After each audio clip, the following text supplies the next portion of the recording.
शुक्रिया इस पूरी जानकारी के लिए। तीन कंपनियां जो क्लियरली एक लीडर रही हैं, एक है M&M, एक है अशोक लेलैंड और एक है टीवीएस मोटर्स। तो इन तीन प्योरली स्टॉक वाइज, तो इन तीन पर एक काम करते हैं, फंडामेंटल और टेक्निकल दोनों चेक ले लेते हैं। पहले फंडामेंटल चेक ले लेते हैं। तो राजेश जी, ये मोमेंटम तो क्लियरली इन स्टॉक्स में रहा है, लेकिन अब sales momentum obviously base impact और बेस इफेक्ट कैचअप कर रहा है। अब क्या करें यहाँ पर?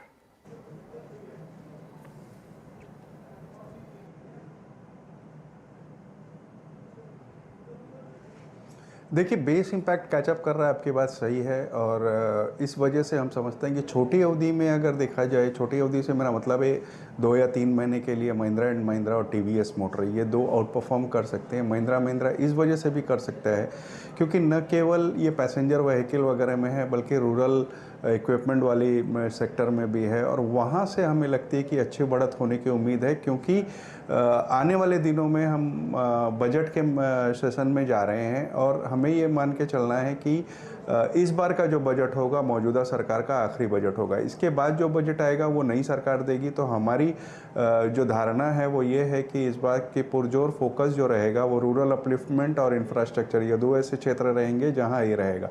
तो उसका पूरा फ़ायदा महिंद्रा एंड महिंद्रा कंपनी को, जैसी कंपनियों को मिल सकता है।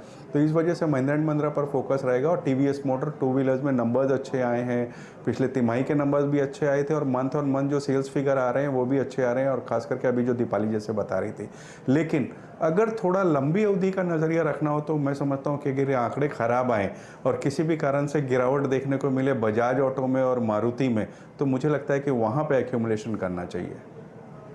तो ये कुछ स्टॉक्स जो रेडार पर रहने चाहिए आपके लिहाज से। बजाज ऑटो पर भी नजरें रखें, फंडामेंटल्स की बात है, लेकिन टेक्निकली इन स्टॉक्स में अच्छा एक्शन रहा है।